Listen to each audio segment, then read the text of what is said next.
मेरे प्यारे देशवासियों, नमस्कार। 76वें स्वाधीनता दिवस की पूर्व संध्या पर देश विदेश में रहने वाले सभी भारतीयों को मैं हार्दिक बधाई देती हूँ। इस गौरवपूर्ण अवसर पर आपको संबोधित करते हुए मुझे बहुत खुशी हो रही है। एक स्वाधीन देश के रूप में भारत 75 साल पूरे कर रहा है। 14 अगस्त के दिन को विभाजन विभीषिका स्मृति दिवस के रूप में मनाया जा रहा है। इस स्मृति दिवस को मनाने का उद्देश्य सामाजिक सद्भाव, मानव सशक्तिकरण और एकता को बढ़ावा देना है। 15 अगस्त 1947 के दिन हमने औपनिवेशिक शासन की बेड़ियों को काट दिया था। उस दिन हमने अपनी नियति को नया स्वरूप देने का निर्णय लिया था। उस शुभ दिवस की वर्षगांठ मनाते हुए हम लोग सभी स्वाधीनता सेनानियों को सादर नमन करते हैं।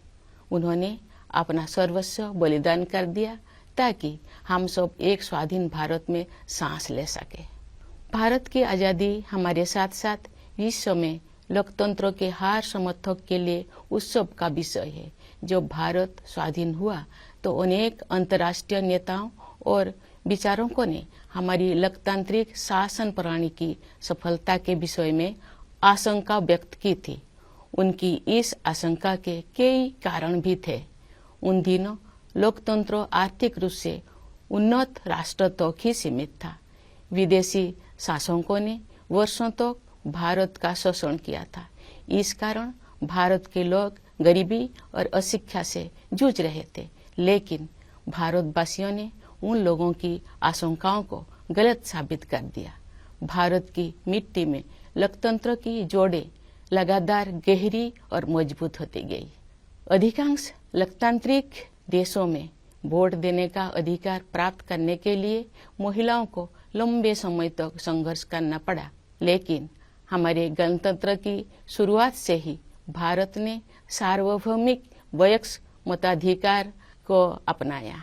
इस प्रकार आधुनिक भारत के निर्माताओं ने प्रत्येक वयस्क नागरिकों को राष्ट्र निर्माण की सामूहिक प्रक्रिया में भाग लेने का अवसर प्रदान किया। भारत को यह श्रेय जाता है कि उसने विश्व समुदाय को लोकतांत्रिक की वास्तविक क्षमता से परिचित कराया। मैं मानती हूँ कि भारत की ये उपलब्धि केवल संयोग नहीं थी। सभ्यता के आरंभ में ही भारत भूमि के संतों और महात्माओं ने सभी प्राणियों की समता व एकता पर आधारित जीवन दृष्टि विकसित कर ली थी।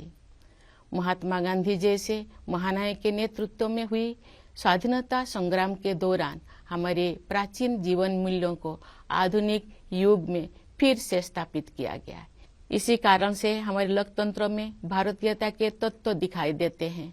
गांधी जी सत्ता के विकेंद्रीकरण और जनसाधारण को अधिकार संपन्न बनाने के पक्षधर थे।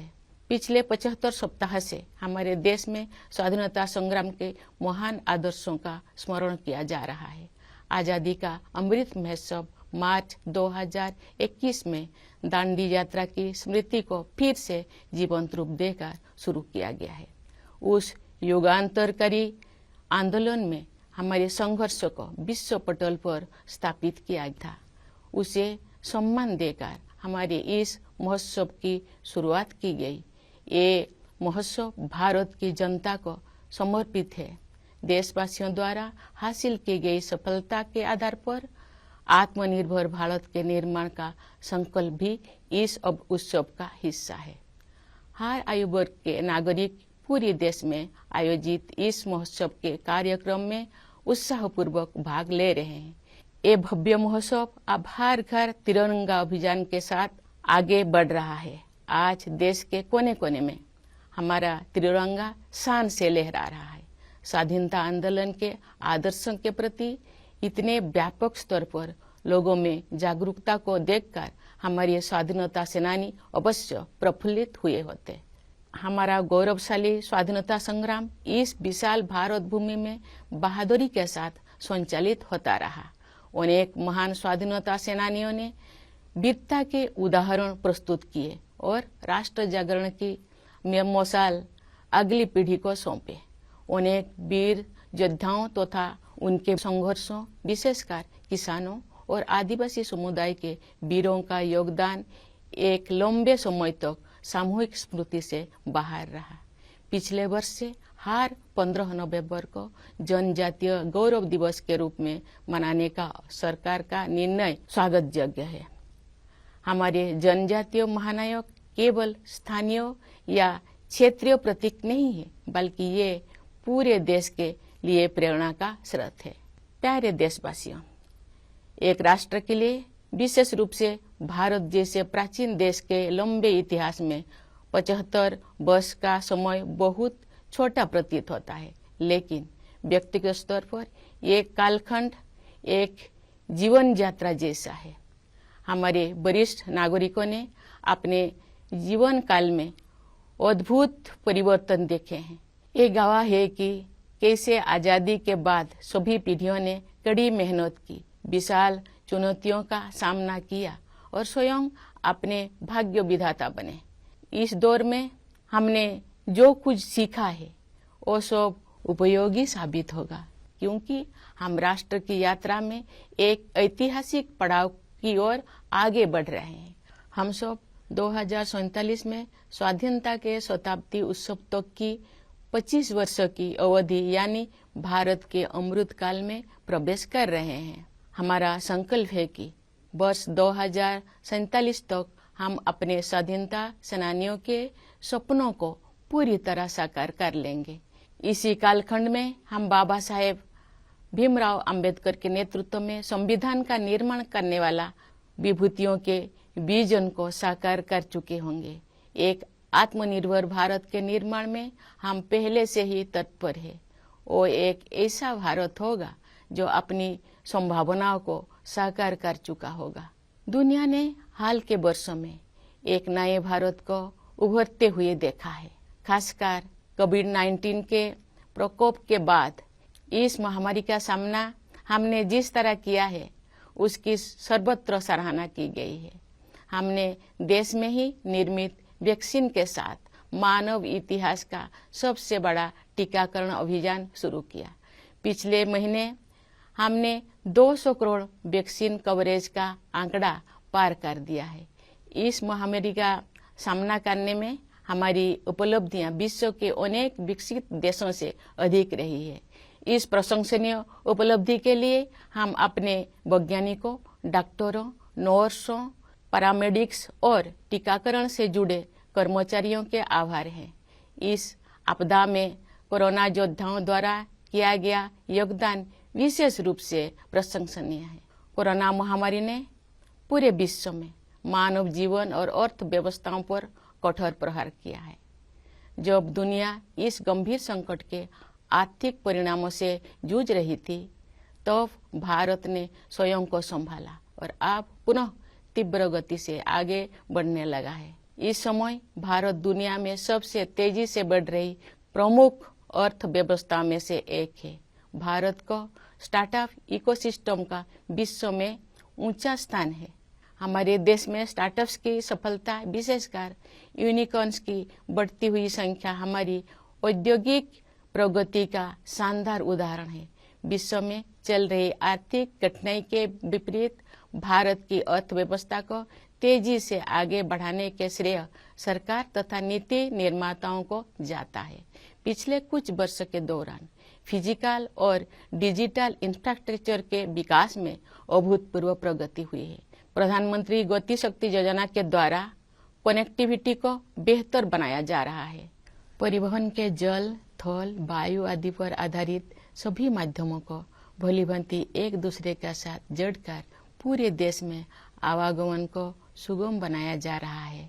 प्रगति के प्रति हमारे देश में दिखाई दे रही उत्साह का श्रेय कड़ी मेहनत करने वाले हमारे किसान व मजदूर भाई बहनों को भी जाता है। साथ ही व्यवसाय की सूझबूझ से समृद्धि का सृजन करने वाले हमारे उद्यमियों को भी जाता है।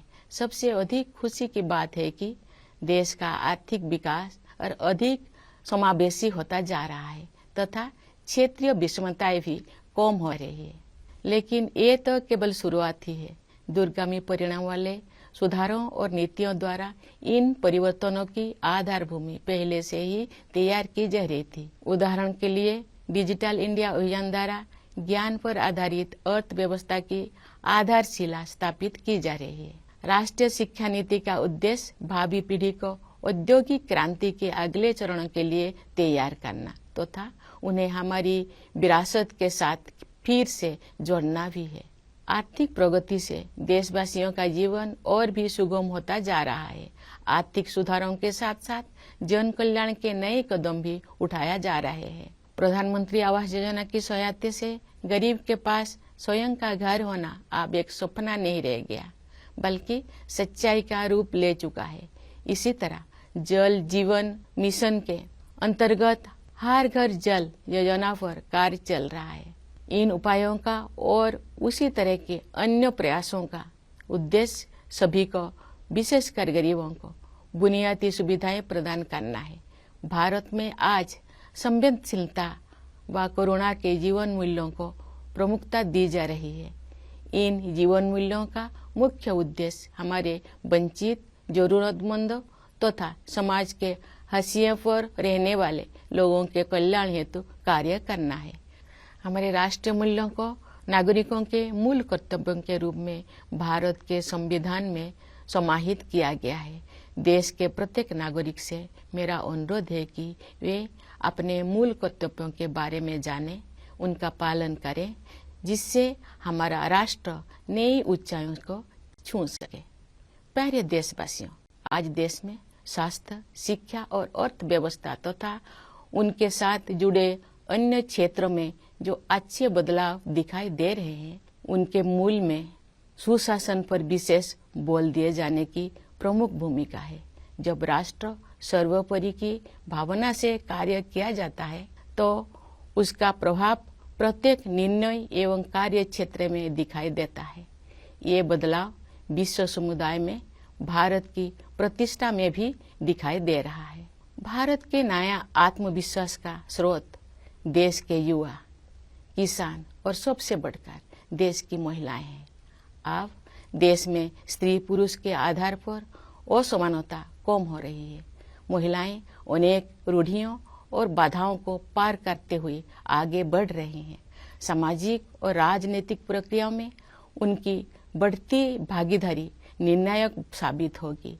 आज हमारी पंचायती राज संस्थाओं में निर्वाचित महिला प्रतिनिधियों की संख्या 14 लाख से कहीं अधिक है। हमारे देश की बहुत सी उम्मीदें हमारी बेटियों पर टिकी हुई है। समुचित अवसर मिलने पर वे शानदार सफलता हासिल कर सकती है। अनेक बेटियों ने हाल ही में संपन्न हुए राष्ट्रमंडल खेलों में देश का गौरव बढ़ाया है। हमारे खिलाड़ी अन्य अंतर्राष्ट्रीय प्रतियोगिताओं में भी देश को गौरवान्वित कर रहे हैं। हमारे बहुत से विजेता समाज के वंचित वर्गों में से आते हैं। हमारी बेटियां फाइटर पायलट से लेकर स्पेस साइंटिस्ट होने तक हर क्षेत्र में अपना परचम लहरा रहे हैं। प्यारे देशवासियों, जब हम स्वाधीनता दिवस मनाते हैं तो वास्तव में हम अपनी भारतीयता का उत्सव मनाते हैं। हमारा भारत अनेक विविधताओं से भरा देश है, परंतु इस विविधता के साथ ही हम सभी में कुछ ना कुछ ऐसा है जो एक समान है। यही समानता हम सभी देशवासियों को एक सूत्र में पिरोती है तथा एक भारत श्रेष्ठ भारत की भावना के साथ आगे बढ़ने के लिए प्रेरित करती है। भारत अपने पहाड़ों, नदियों, झीलों और वनों तथा उन क्षेत्रों में रहने वाले जीव जंतुओं के कारण भी अत्यंत आकर्षक है। आज जब हमारे पर्यावरण के सम्मुख नई नई चुनौतियां आ रही है, तब हमें भारत की सुंदरता से जुड़ी हर चीज का दृढ़तापूर्वक संरक्षण करना चाहिए। जल, मिट्टी और जैविक विविधता का संरक्षण हमारी भावी पीढ़ियों के प्रति हमारा कर्तव्य है। प्रकृति की देखभाल माँ की तरह करना हमारी भारतीय संस्कृति का अभिन्न अंग रहा है। हम भारतवासी अपनी पारंपरिक जीवन शैली से पूरी दुनिया का सही राह दिखा सकते हैं। योग एवं आयुर्वेद विश्व समुदाय को भारत का अमूल्य उपहार है, जिसकी लोकप्रियता पूरी दुनिया में निरंतर बढ़ रही है। प्यारे देशवासियों, हमारे पास जो कुछ भी है वो हमारी मातृभूमि का दिया हुआ है। इसलिए हमें अपने देश की सुरक्षा, प्रगति और समृद्धि के लिए अपना सब कुछ अर्पण कर देने का संकल्प लेना चाहिए।